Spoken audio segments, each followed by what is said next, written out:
We're here with the TMC crew, the men's circle. The men's circle.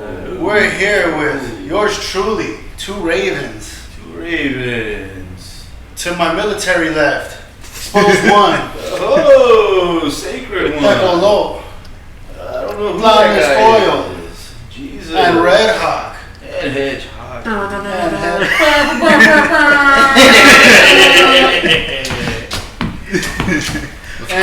What's cracking, everyone? Yeah. Say hi to the audience. What you all doing? Welcome back. Welcome back. It's been a minute. We were on sabbatical. I don't know if you know what that means, but you can Google it. We are broadcasting straight out of occupied Tungva territory right now, the beautiful downtown LA, as you can see from the skyline behind us. If you can even see the fucking skyline. Shout out to our sponsor, Red Feather, for bringing us here. Oh, Red Feather. Thank you, Red Feather. Occupying. All right. Quick disclaimer, not a quick one, but a disclaimer nonetheless. Thank you all for watching the Men's Circle podcast. Thank you.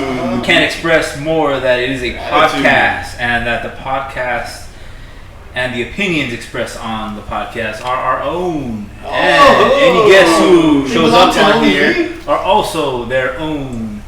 And they're subject to change, as humans do tend to change over time. And our intent is not to insult anyone, but it's also not our priority to please everyone. That being said, I like that. we hope you as a viewer find our conversations valuable, and we hope you enjoy the show. Thank you. Yeah. All right. Let's do this. Powwow dancers. Anti-dancers, go. So I think we wanted to start this podcast, this episode, with a couple of questions about finances, right? The importance of finances. What are the roles? Today's topic is finances. Oh, ching. So, what are the roles that finances play in relationships in particular? Cream. So, that's the subject right now. Is what kind of role? What are the roles that finances play in relationships? Just relationships? Like what kind of about our life in relationships? general? It could be any kind of relationship. Relationship with friends, sometimes that's important. Family, goals, partners. So. Can you define the finances a little bit more? How do we define finance? How would you define finance? How about what does it mean specifically? Let's go. Like, what does it mean to you? Let's get the dictionary version, or like what does it mean to them? What does it mean to me? What does it mean to you? Yeah. I guess it means like your source of income, and where you're generating money and how much money you're generating, and I guess is how you generate it relevant? No, not to me at least. By any means. Yeah. I mean, is it relevant to the definition of the finances? I'm asking. I don't know. I think so. All right. How do you define it? Me? I think it would be, one, like, where you're making your money, how you're making it, how you're spending it, and eventually how are you going to use it in the future. That's kind of how I look at it. Pretty holistic. Yeah.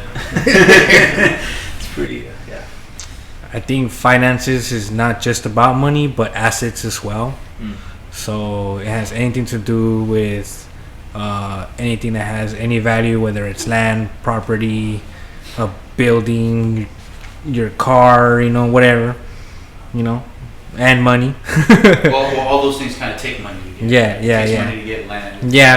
Yeah. Or unless you trade. But you gotta have something first to trade. Not quite, because even if you trade, you're still gonna have to pay the taxes on whatever it is. Like, I don't think we can ever outright own something to the point where we still are not gonna owe the occupying nation, you know what I mean, money for our assets. Even if you paid off your car, you still got to pay the tax every year. Even if you paid off your house, you still got to pay the taxes every year. Even if you paid off your land, you still, so like. But are you working to pay those taxes, or do you have something set up where you're making like passive income that's automatically paying your taxes, so you don't have to worry about it. I think that's here or there. That's hypothetical. You know what I mean? Like, I don't know. I'm just saying that, like, definitively, whoever that asset is in the name of, that person is responsible for paying the taxes of that asset, regardless. Regardless of how you pay it, you still owe that money, right? So I think this would be a good one to throw to the elder amongst us.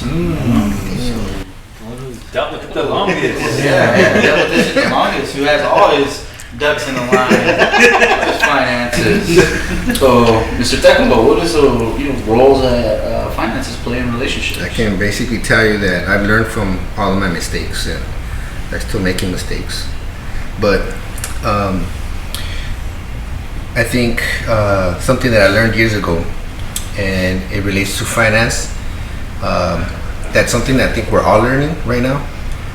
This was told to me years ago, is that, especially when it comes with, we're talking finance, we're talking money, but like, Tlanescoyo said assets, right? Mm-hmm. But it takes money. And so, what is our relationship with money? And I never really thought about that idea, like having a relationship with money. Like I always thought like relationships with, a human or a pet, right? Maybe even like sentient beings. Sentient beings, yeah. So, but first time I actually had to ponder the idea of like a relationship with money, and and then it goes on to like, is money using you, or are you using money? Mm-hmm. Right? Are you using it? Yeah, that's another, right? And I think it wasn't until that question was posed to me, and that was not even that long ago, that I actually started like really having that pondering those questions, and what is how long ago was that? About 10 years ago. Okay, so relatively not that long. I mean, 10 years is 10 years, but yeah, it's still relatively, and that's just starting to understand, right? And then having the means to actually start putting that, that change, that shift in that paradigm, I guess you could say, into action, right? At the same time, still having to pay, daily, bills and rent and gas and food and all this other stuff, and then whatever's left over, that's what we're talking about. How can we use what's left over, and is it using us, or are we using it? Right. So I'm real curious in terms of relationships. So how has money, in this sense, affected any of the relationships that you've had? It could be anybody. Relationship, like partners or family, friends, or anything like that. For me, it's been very significant. Not having this relationship with money in a positive sense, and so it impacted the way that I was functioning in relationships with sentient beings, with my family, and my daughter, my baby's mom, and so and it's still affecting. It still has an effect to this day. Things I need to come correct onto and just fix, but it definitely has an impact on relationships. I think part of it was like the maturity that I did not have to make the right, correct decisions when it came to this relationship with money and how to work it. Put it into a business, put it into some kind of investment. Not really, and I didn't have that. I wasn't taught that, by my parents, who were like day-to-day type of mentality. And whenever you have a little bit of extra, it's like, okay, let's party, or let's let's have fun with it, you know, versus, you know, Invested. invest it, or at least just stacking it up, Mm-hmm. you know. And you know, I'm a big eater, you know. I love food, so that's a lot of my money goes into, you know, eating out, Lucille's.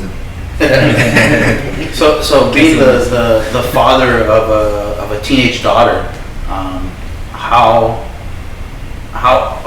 knowing what you do now a little bit more about money and investments now, are you preparing her in any way in terms of like having a good solid relationship with money?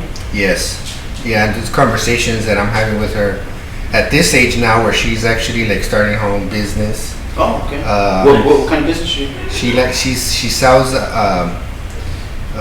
what do they call it, like used clothes, but fashionable used clothes. Oh, okay. Like- Yeah. What do you call it? Retro. Yeah. Like thrift shopping or something? Yeah, like but there's it's a thing now. It's there's- like, Yeah, they'll like put like little jewels or something on it, and kind Yeah. of fix it up a little bit. I mean, even thrift, like it's like Thrifting? it's not even like at this point, like it's like you're paying full dollar for you.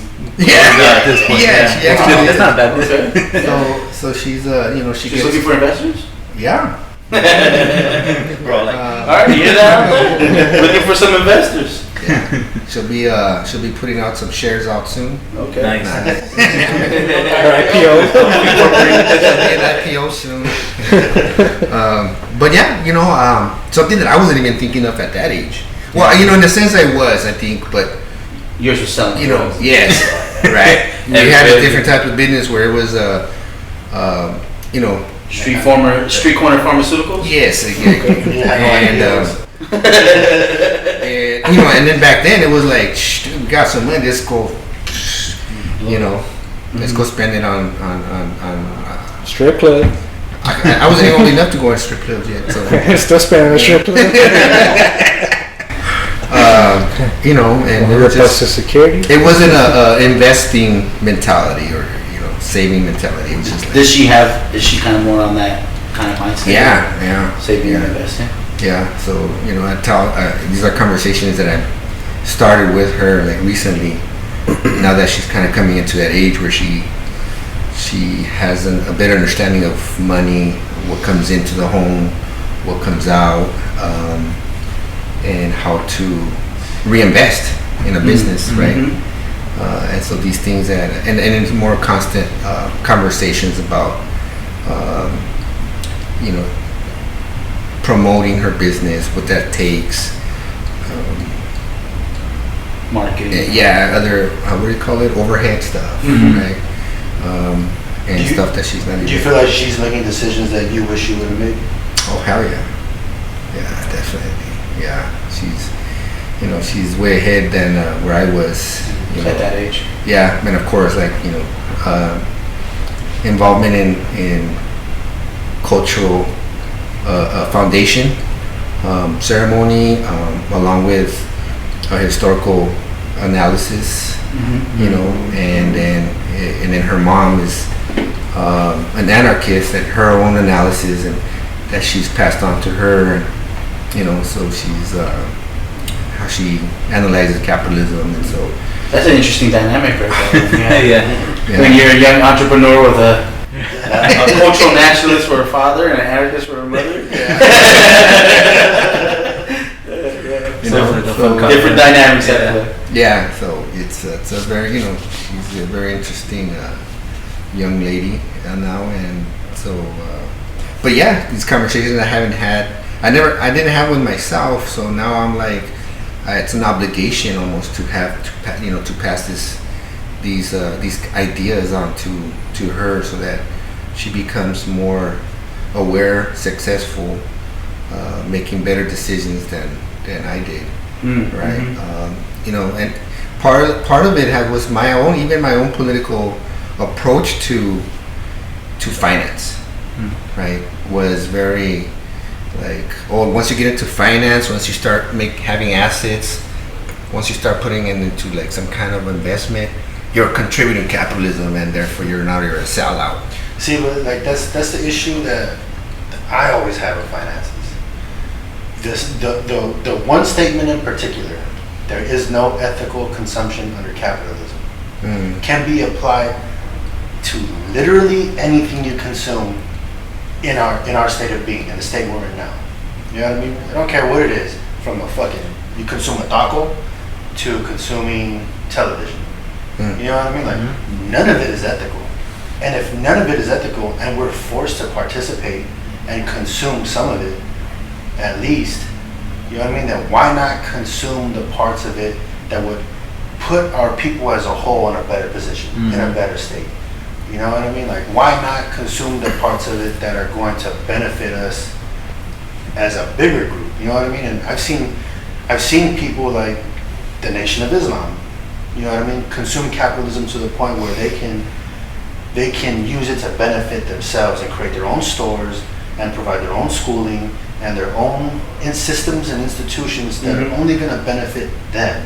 You know what I mean? And they're like, man, what a great example of, you know, like in general. But it's like, at the same time, it's like, wow, with the radical perspective of like, well, now you're contributing to capitalism, and like, it doesn't feel good. Well, but that's the water we're swimming in.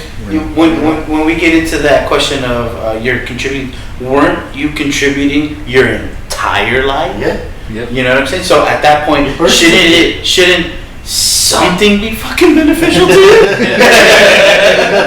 I mean, you're gonna contribute to it one way or another. So long as you're living here, you're gonna contribute to it. Whether you're buying gas or buying food at the grocery store or whatever the fuck you're doing, you're contributing in one way, shape, or form. So I think, you know, it's very self-righteous to be like, you guys are the ones that are really contributing. No, we're all contributing to this. You know, only it's not beneficial for you at all. Like, you take none of it that could benefit you. And I think that's like one thing that Khalid Muhammad said was, you know, we take good information wherever we find it, and we move toward our own advancement. You know, so if there's something good in communism, we're going to take that good thing and we're going to keep moving toward our advancement. If there's something good in capitalism, we're going to take that good principle and move toward our own advancement. We don't get stuck on, okay, well, we're just communists now, or we're just a capitalist now, or we're just this now. You know what I mean? We take whatever good principles from wherever we can find it and use it to our advantage to push our people forward. Raise your hand if you've ever sold coffee for the Zapatistas. All right, there you go. But I mean, what you're saying is valid, and I brought this up on the Emergence show, the solo podcast I was doing, and that's exactly what I brought up, which was, you know, we have a tendency, like older generations have a tendency to have this mentality of hold on to your money. If you could save anything of it, put it in your mattress. You know, it's that like store your money because that's all you have. And then you have this newer generation, especially, you know, more on the liberal side, or the people that tend, like, kind of what we're talking about, you know, the communists and those types of people who are trying to denounce like the concept of even making money. And it's just like, the reality of it is that we are in a system where we have absolutely no choice but to participate, and why not benefit from it at this point? Because us, like, literally making some type of like I guess principle stand on it is just, to me, it's detrimental. I mean, it's keeping us poor. You know, one of the things that I mentioned on the podcast was that, like, we're unable to do basic stuff because just nobody has the assets or the capital to put into any project that we want to do that could essentially benefit so many people. I mean, as a good an example for me personally is, like, I wanted to make a trading card game for children, indigenous children, using nothing but mythological characters of indigenous cultures. But that obviously takes a lot of money. I would have to print the cards. I would have to, like, find somebody to do the artwork. I was trying to ask artists to do it for free because, you know, that's just kind of how we do things. You know, we do. You know, I would rather pay them. I would love to pay the artists. You know, and they have an incentive to even do the work. And essentially, it's just harder to get shit done when you just don't have the assets to do it. And I think that's, like, kind of what you were saying. Like, I'm glad that your daughter, even though with the parents that she has, is finally able to, like, go down that path. And you know what? Nobody, I don't think at this point, is gonna ridicule her too much. And I think at this point, even if you do, nobody gives a fuck. Yeah, Nobody better fucking yeah, right. It's also, to go along with that, was something that I also learned in the recent past, was how every movement has had some kind of financial backing. Yeah. You know, every movement had some kind of financial backing, and for the most part, it came from local businesses. You know, local businesses. The petty bourgeoisie was funding all the revolutions? Absolutely. Wow! Who would have Who would have thunk it? Yeah. Who would have thunk it? Not Karl Marx, that's for sure. But Engels, where'd he get his funds from? Right? Who's pop? Right, his pop, and so, you know, it's that realization too, that, you know, it's these businesses that are local, who see value in the work that we're doing, or that you're doing in the community, that will help their children progress, right? Yeah, definitely. You know, I think in terms of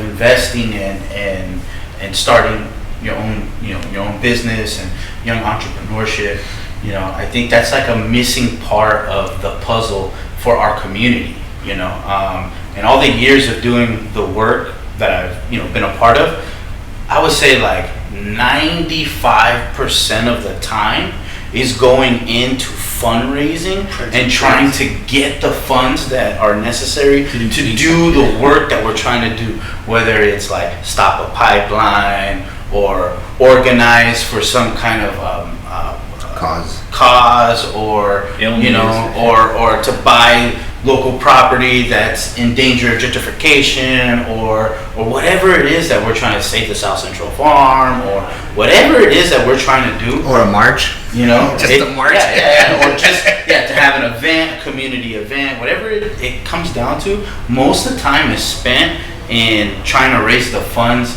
to actually do what we need to do. Right.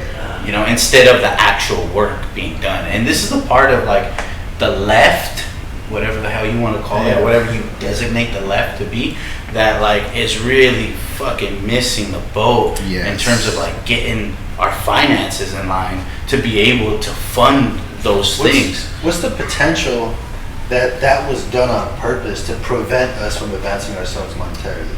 I would say highly likely. Highly likely that these types of politics are intentionally pumped into our communities to prevent us from being able to fund ourselves. Well, I think there's a difference between a lot of this, in discussions with some of these folks that are on that, you know, ideological trajectory, is that they're taking praxis, right, the practice of this ideology, from all these other countries who took over the means of production, took over these the commerce in those countries, and was able to, you know, change things up and do that. But we're, you know, in the middle of this capitalist beast, right?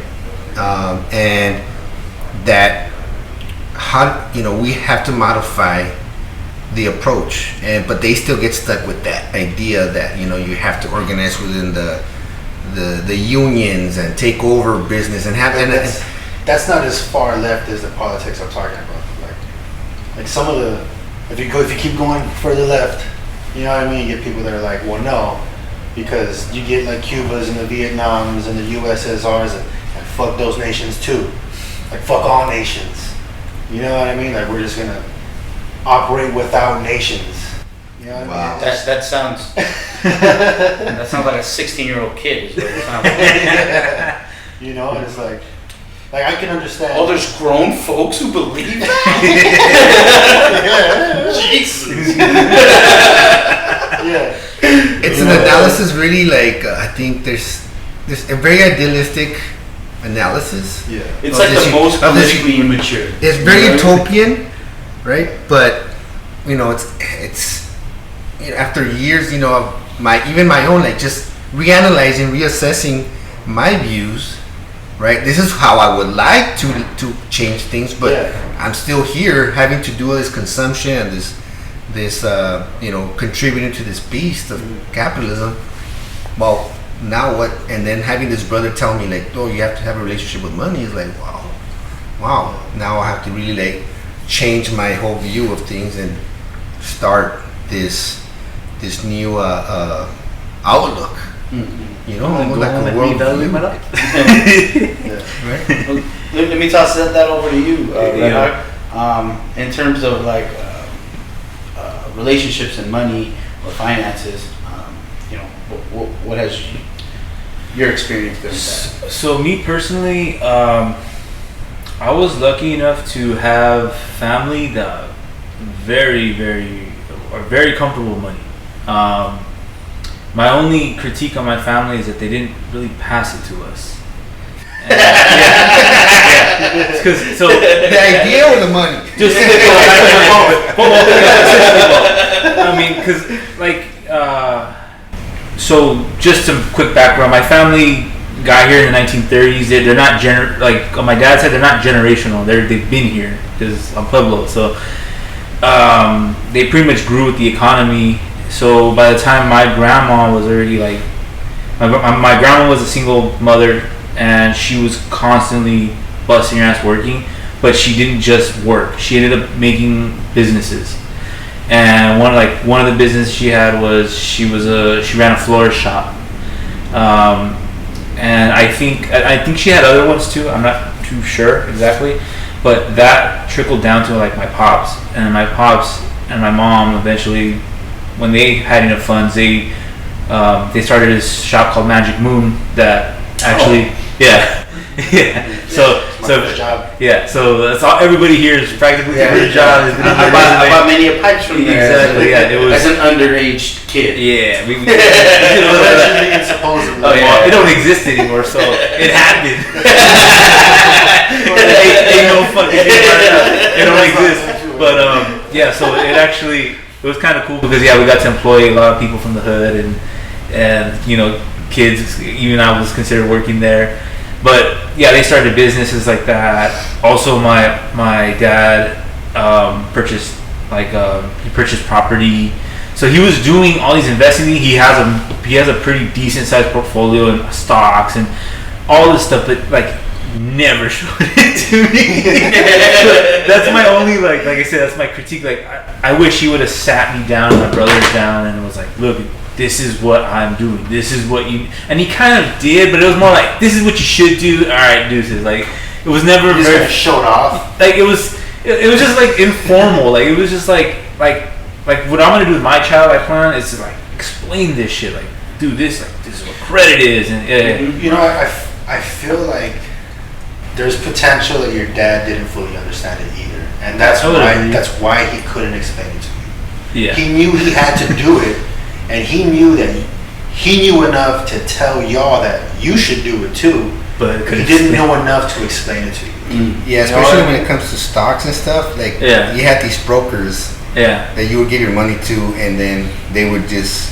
I remember give you a report of what happened. I remember they screwed him too. The one time, this is a big one that he talks about. He was supposed to invest in gold, and he told the broker to do it, and they didn't do it for whatever reason. I'm surprised you can't sue this person for that, but he missed out on all kinds of money or something. I don't know. when he hears this, he might hear me say that and be like, "No, fuck that. I know exactly what I'm talking about." But this is my analysis from outside looking in. You know what I mean? I'm just. And you know what? I think too. While he was doing that, he was probably learning as he went. So maybe he wasn't confident enough in just dumping that information on us. And I think by the time he finally was, which is right now, because he's bought properties and now he's actually in the process of making a corporation to buy more stuff. So he's finally starting to do these bigger moves.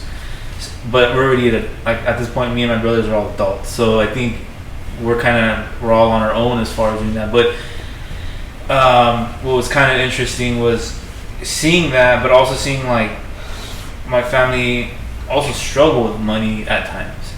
So it was kind of this bittersweet. I've been most of us here been told, no, you can't have that. No, we can't do this. No, we can't do that. And then there's also times where it's like we're splurging, we're going to fucking Six Flags, and we're just doing all the fun shit. So it's like I got to see the benefits of it, and my brothers, I could tell, like my youngest brother, like he's gonna be making a lot of money his whole life. I mean, he went to school, he did like the did all the right things, the American dream. He's about to be a nurse. Like, I mean, he's gonna make money. My other brother, I think too, I'm not going to talk about what he does, but his his motivations, I think, a lot have to do with money, and he also is making a decent amount of money. And I myself, working for a utility company, I make a pretty decent amount of money myself. So earning it at the very least is okay for me personally. It was always okay, but indulging in it and like flashing it, I was just really against that. I never really liked it. I never wanted to be that person to be just like money, but now I do see it as how I was talking about earlier, where it's super beneficial for the shit that I actually do want to do for the community, for my people, for my family, for y'all, for everybody that could benefit from the money that I potentially can make, or money that y'all can make. And it's just like, man, I wish I would have had that mentality sooner. Because I would have fucking, at an early age, I would have been, I'm gonna make bread right now. I'm gonna work. This is before I had kids, before I have a wife, I'm just gonna bust my ass for hours and overtime, so I have this fucking huge lump of money that I could just do crazy shit with. And I think, I just wish I had that kind of relationship with it at a very young age. That's definitely something I want to teach my kids, that there's a good use for money. It could corrupt people. It could definitely, absolute power corrupts absolutely. But I think that's part of the relationship idea that he was getting at earlier. Yeah. You know what I mean? If you don't have a good relationship with it, it will corrupt the shit out of you. Yeah, and I could definitely see that. But I also think every single one of us here, I think, has a good head on their shoulders enough to make really good decisions with money. And if we had it, I think we would be doing some amazing things. And then I think I just want to pass on this hear from Plenish Oil, because I've seen him grow since before he was involved, and just seeing how what we're talking about right now, this relationship, and just seeing him where he's at now. Just want to pass that on to for him to kind of express himself on where he's at in this. You came from and where you're at. Yeah. He was wild. He was. I wanna Good segment. I wanna touch on a few things that were spoken of earlier as far as relationships. I had seen a post on social media where somebody posted people don't want to change the problem, they just want to make enough money so it doesn't apply to them. And then there was something else about capitalism and the relationship with the earth, because capitalism destroys the earth, right? No matter what. Well, so does communism. Well, yeah, I mean, at this point, anything. The Mexicas, they knock down, they deforested some areas. We're not they deforested some areas. But You're Apache though. Both. Okay. No, you're not. Well, where I was getting at was that even though there was some deforestation and stuff like that, they did create other things like the chinampas, right? That was a whole ecosystem that they created that attracted fish, attracted certain animals, and they created those things, so they kind of made up for it, And I think it goes down to the carbon footprint, whereas okay, instead of driving to the homie's house that's down the street, I'm gonna ride my bike there, you're still gonna consume gasoline and all this other stuff, but how you make a use of it, kind of overall, I think it's kind of the little issue, Same thing with the money, right? You can make a lot of money, but if you're just fucking indulging and splurging, and having fun, not really helping nobody else but yourself, then that's kind of an issue. And I too, since I was a kid, I was taught to work, so I learned how to earn money, but that's all I was taught to be, as a worker, now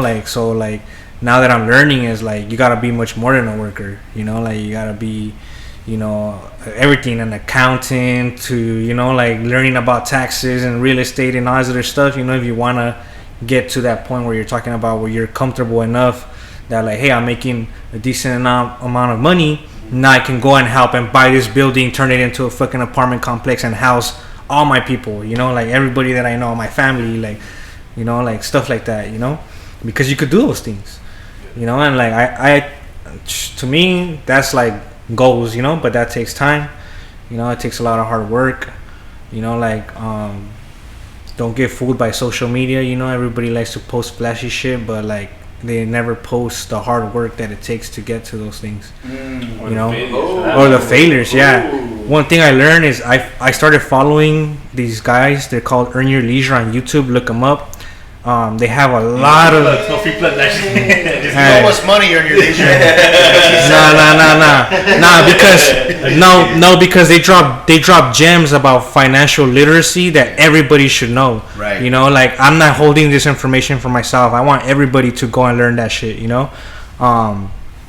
So like, yeah, go follow them, and they have a lot of good stuff from like learning how to save to real estate to investing in stocks to investing in cryptos, all kinds of stuff, you know. And what they do is they do the same shit. They network.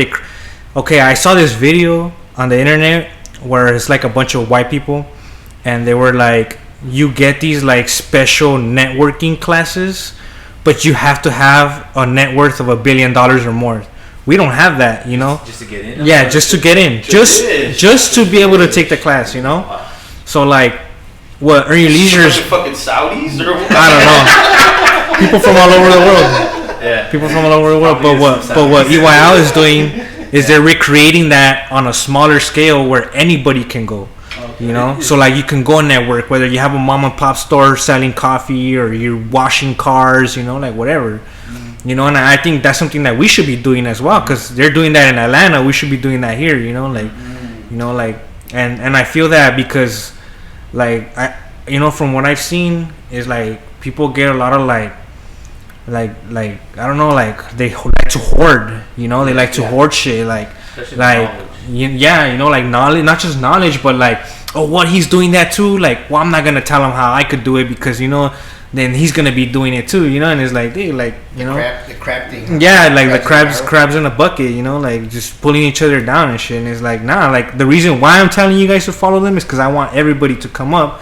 If we all come up, then that just makes us a better, like, economically, right? A better community economically, where shit, there is the homie's daughter starting a business. Shit, let me invest in it because I have money now, you know, like.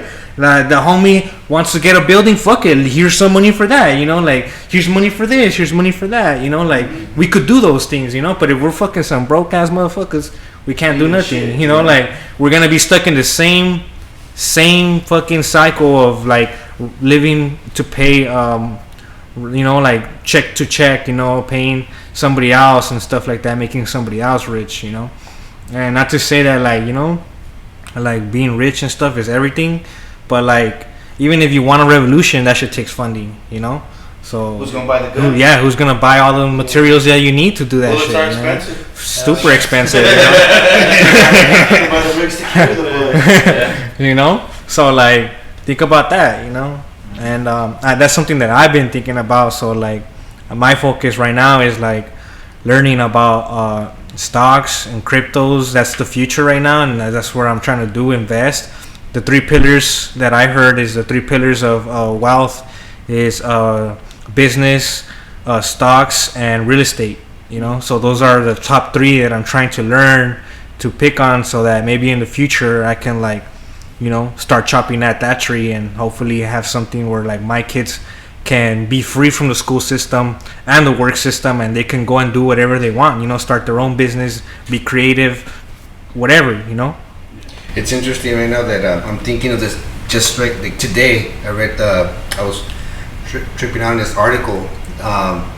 For, you know, some people might disagree and be like, oh, you know, that's whack. But the Nest Purse, I think within this last week, there was the article was written, I think, within recently. They bought 100 and something acres of their traditional land. Oh, cool. and it was actually Dirty specific. capitalist. They bought land that there's actually some of their ancestors are buried in. They have access to a river where they fish, traditional fishing rights. They if you know the history, because some of the history was in the article, is that they went on the they were being chased by 5,000 U.S. troops, and they ended up in Montana. They finally got surrounded, and they got shipped to Oklahoma. And so some of them were in Idaho, some of them were in Oklahoma, but the point is that they never went back, and it was through these 100 years later or more that they were able to have the means now to purchase. I know some. They're not gonna get it by force or anything like that, but they got it. They bought it, and now they're like they made this whole ceremony into coming in, and it was it's like That's beautiful. fuck, dude. Yeah. I know that right now there's a struggle in what is it, South Central, going on right now. I think there's like a collective of black entrepreneurs and community members that came together, and they're trying to buy the mall. Yeah, they're trying to buy the mall, and the owners of the mall won't sell it to them, even though they have way more capital than Sounds like than a what they're similar asking for. situation I've heard of before at South Central. Oh yeah, Mhm. yeah. That kind of goes. That's kind of the thing around it. So yeah, I mean, it's funny that Jesus, like you're already on that tip, and I kind of wish that like I was your age when I started like realizing the significance of finances. I got a 16-year-old now, and not too long ago I kind of sat him down and like, hey, he's really good at like saving money. He's really good at like getting money for his birthday or for Christmas or whatever and putting it away, and that's great, but I kind of just like had to tell him, like, look, when you put $100 in your drawer from Christmas, and then you go look at that drawer 6 months from now, you only got $100 in there. It's still only going to be $100, and the purchasing power of that $100 is even less than it was when you put it in there because of inflation. So, you have to understand that like you're good at saving money, but where are you going to put your money that's going to make more money? You know what I mean? Your money should work just as hard as you do to get it to continue to make money. So I introduced them to crypto, and was like, here, you know what? Let me open up a wallet for you. I'm going to dump, some extra crypto that I had in it, so that you could see that, hey, look, there's $100 in here, and then a week from now, whatever, he looks at it, oh shit, there's 120 in here. 6 months from now or whatever, hopefully, it starts to become a lot more, and he sees the value of, oh, okay, putting my money somewhere where it's going to make more money is the way to go, on top of, figuring out exactly, what he wants to do. And then me as his father, it's kind of my obligation to try and do my best to make that happen, so his goal is to be a fighter, and my push for him is to like open up a gym for him, so that he can have the training facility that he needs to go and be a UFC fighter. So, with that is, a good understanding of like, this is how businesses are run, and this is how money is made, and this is how you invest your money, so that in the long term, hopefully by the time he's Jesus' age, he could already have his house. He could already have whatever the hell he's trying to do. Do it on purpose. I know. What? Jesus. What? Eso es Cristo. So I think something that just with what you mentioning inflation, these words also that I started ever since 2008. That's when my shit changed a little bit. And that was because my sister lost her home up north, and that's when all this this whole thing went down, right? The housing bubble, right? And I wanted to understand it, because up to that point everything was like, tradition, revolution, this and that, right? But There's no place for that type of these stuff. things are impacting us, and my family, my sister's not even into, she understands some things, and, you know, but you know, they lost their home. So in that time, I started getting into it, and you know, understanding inflation, understanding depression, understanding, you know, recession. These words that are like, you know, these words that are I hear all the time in you know, in the news.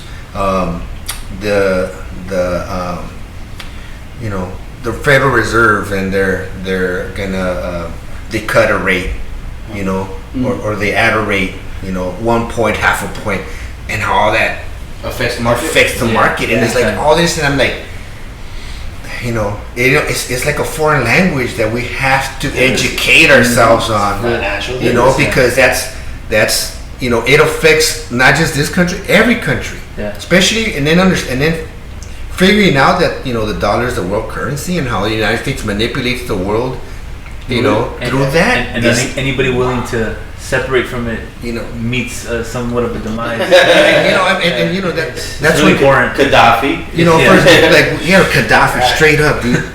Like the society he had, you know, where he was, you know, every married couple would get a free house. You were getting free, you know, college education. You know, you're into your agehood, like your senior citizens, you were taken care of. You know, he had this all, you know, worked out, and you know, you know, that was a threat. You know, so we see these things, and that he wasn't communist, you know, at all, but he implemented a certain level of like a socialist approach through it. You know, he took what was beneficial, and advanced his people. You know, he had oil, right? So he, you know, so that's one. You know, it's a language that we also have to educate ourselves on, and you know, that's one point that I wanted to make, because it's important. I think that's an important point. Yeah. So in the sake of time, I want to throw this into your court and be like, okay, so over here. Well, I was gonna say, you want to just do like closing statements about my perspectives. But as a closing statement, All right. Well, and then I'll address it, but first I want to address him real quick, and then I'll. Then you take the question. Hey man, there's no specific. Right? 5 minutes to an hour. Yeah, that's fine. So 5 is 10. That's cool. I just wanted to say that, you know, that epiphany you had in 2008 is important, because it relates a lot to, like, in my opinion, to self-defense, and like a lot of the work that I've done in terms of self-defense and the perspective on self-defense is that, you know, when I'm teaching it, it's like I'm teaching people how to look at it from the perspective of like non-consensual violence. You know what I mean? Women should be like, let's take this example. Women should be able to wear whatever they want, right? They should be able to walk down the street wearing whatever they want, and if they want to wear nothing, then they should be able to do that. But that's not always a wise decision, because there are people out there who are going to institute non-consensual violence on that person, right? Should they do that? No. Will they do that? Yes. You know what I mean? And when it comes to capitalism and finances and being financially literate, it's the same thing. Will you get fucked over by capitalism? Yes. Should it happen? No. But if you're not financially literate, it's gonna happen. Yeah. Whether you like it or not. Pay your taxes. They will take your house. They will take your house. They will take your car. They will put you out on the street. The Caltrans will evict you and put you on the lawn. You know what I mean? Like, it will happen whether you like it or not. You know what I mean? And like, should it happen? Hell no. But you know what I mean? So I think that epiphany that you had of like, oh man, I should learn what inflation means. I should realize how the world ticks on the American dollar. That's important stuff. You know what I mean? I think in order for us to have really valid critiques on capitalism and communism and whatever systems and institutions that govern the land you live on, if we're going to have a valid critique on these things, we should probably first become financially literate, so that our critiques are that much more valid to ourselves, so that we know what the fuck we're talking about when we talk about it. Like, you know, the lived experience of poverty, and this kind of goes into my closing statements, and like my relationship with finances and how finances has played a role in my relationships, my lived experience with poverty has been super detrimental. I remember being a little kid and not wanting a bank account. Being from like 6, 7, 8 years old and not wanting a bank account because every time my mom went to the bank, she came back into the car crying.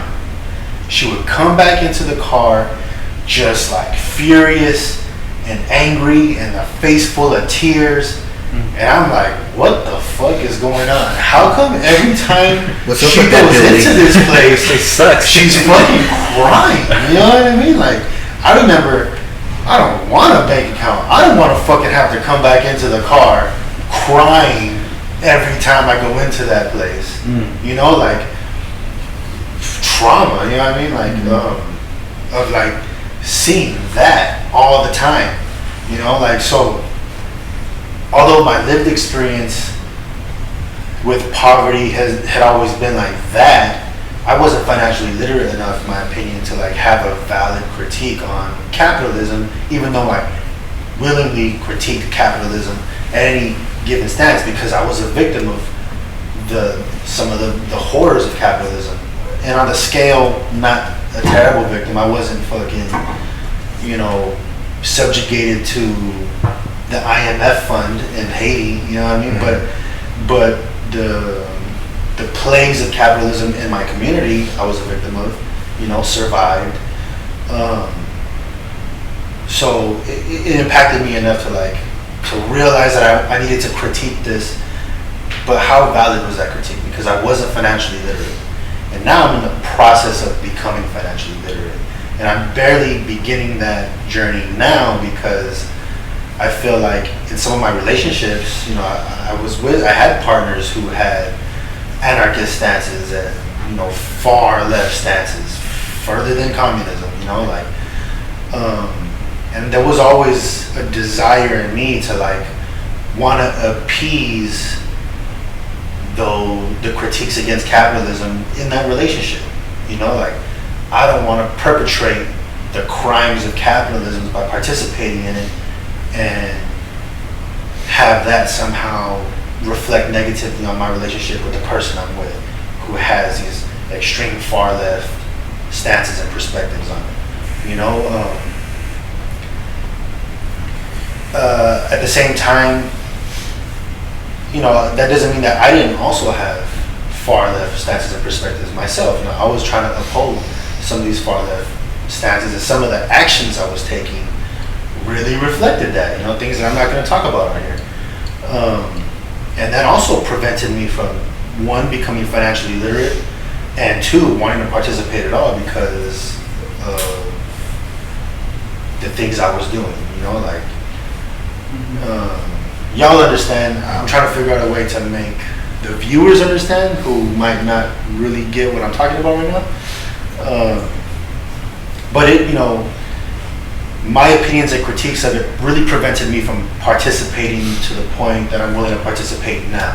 Right. You know, now I'm willing to participate on a lot more different levels than I was back then. Yeah. Because I'm realizing the importance of it. And one of the things that helped me realize the importance of it was, you know, I'm getting older, so there is like a growing up factor. Something that 5-6 years ago I kind of saw it kind of happening in the future. If I live this long, I can probably see that transition happening, and I wanted to be really grounded in my perspective so it wouldn't happen. But here we are, and it's happening. You know what I mean? And it's happening. But part of what's triggering that transition is that like I don't know how long my vessel will be able to take the wear and tear of the work that I was doing. And if I can't contribute 100% of my physical capacity to la causa, well then I need to be able to contribute in other ways. You know what I mean? I need to be able to contribute in the ways that probably some of the most important, the most important way, the one thing that has contributed to whatever cause, like we were talking about earlier, is the petty bourgeoisie is identified by Karl Marx or whoever, giving their money to the cause. You know, being willing to part with their money for the cause. And one of the biggest reasons why they're willing to part with that money is more than likely because they came from that situation. Their lived experience, they lived through the crimes and the poverty and the harshness and the things that have been a detriment. You know, they have a lived experience with it, and they're willing to part with a certain amount of money for the cause so that they can advance their agenda, so that they can create their nation of Islam. What was Gaddafi at? What was his country? Libya. Libya. You know what I mean? Like create their Libya.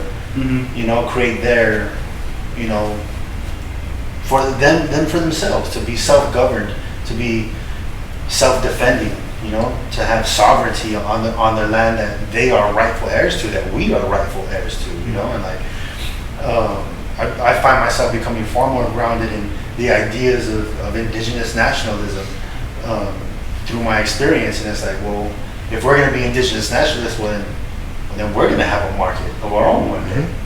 You know, so just like the Mexica had a market. Tlatelolco. Right? Tlatelolco. So I only have X amount of time left on the planet. How am I going to use it? How am I going to invest not just my money but my time? Right. Can I know you're going to close, but there's 2 points that I wanted to make them earlier.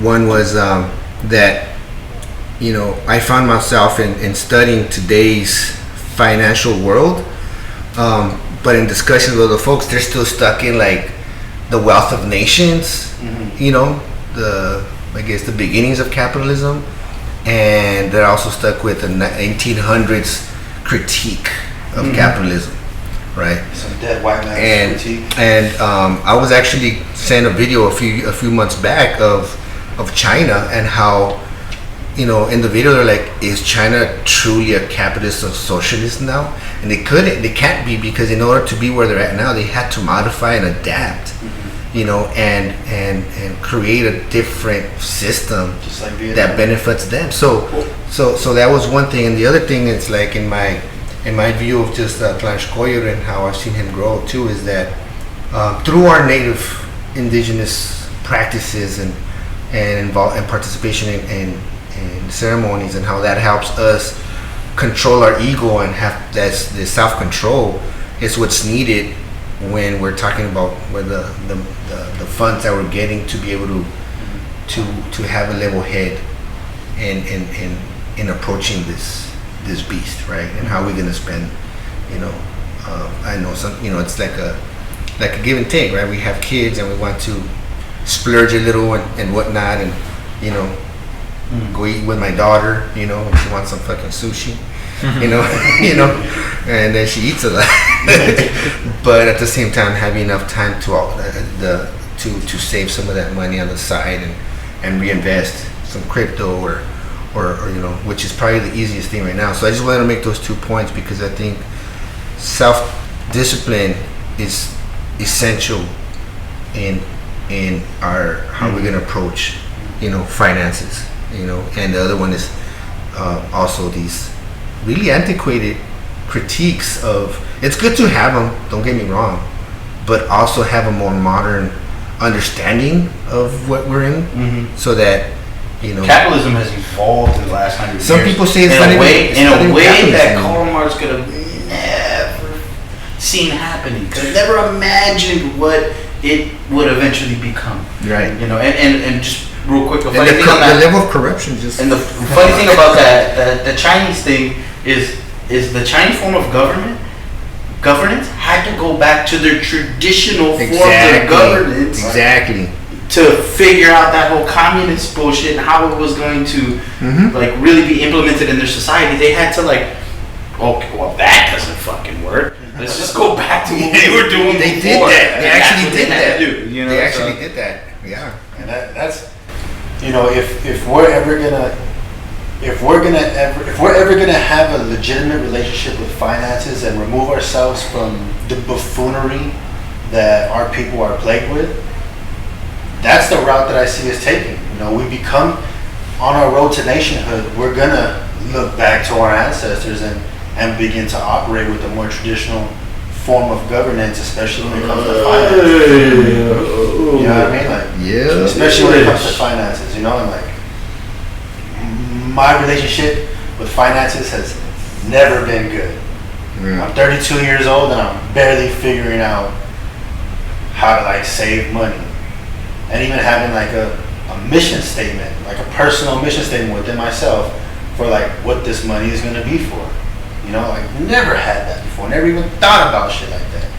You know, and like here we are. And I don't have kids. You know, I think me and Landeskoi are the only ones that don't have kids. You know what I mean? I'm like, keep it that way. Yeah. Right, brothers. Bless your hearts. And your wallets. Crypto wallet. That's my crypto wallet. So it's like where do I go from here? What does my relationship with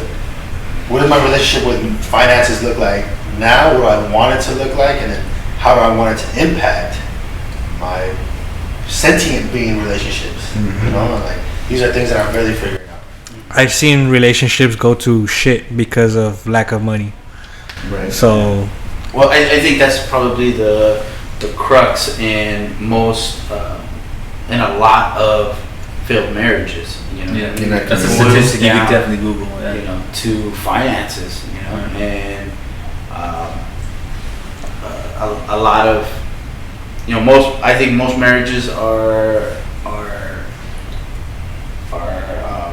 most divorces are instigated by the women in the relationship, and you know, I think a lot of that is like that lack of security, financial stability and security that you know, the person that they chose to partner up with was able to provide. You know, and that becomes the downfall of a lot of marriages and a lot of relationships. But wow, yeah, and also I think in that it's also how, you know, in how women tend to be the ones that file for divorce, is how the males might be misusing this relationship, right? This money, they're letting money use them, right? And they might have some traumas that they're dealing with, alcoholism, drug abuse, you know, other vices, you know, and you know, also just to go along with that is that, again, with the self-control, is that to me the key to how capitalism has us is through how they play upon our egos and vices. They present us with the vices, and we just fall into those vices because of our traumas. But you know, there's that fine line between like we're coping, but then we're like, now we're splurging, now we're, you know, so it's real. I think it's to me at least, I see it as like you know, it's two parties who are very immature in terms of money. You know what I mean? It's like our lack of financial literacy. You know what I mean? And then I think over expectation of you know, on our sister side as to like what they want. yeah, it's because like most of the times you say, the guy has to give you a house, he has to give you this, give you that. You gotta have all these things, you know. Yeah, and it's a trip because Century of the South, they have this little part where they show like these women buying a car, right? And in the commercial, it's a commercial from like the early 1900s or some shit like that. Yeah. And like the girl gets in the car and she's like very excited in the car, and the salesman asks her, how does it make you feel? Like, I feel really great in this car, you know, I feel happy, you know. Like, women are emotional beings, so it's like, shit, I want to be happy too, I need that car, you know. So like, that's how they get you, you know. Yeah. So yeah, ending thoughts. For Century of the South, I really recommend people watch that 4-part series. What's up, y'all? That's going to be it for the first part of this episode. Stay tuned for part 2 coming out soon. And yeah, you're welcome.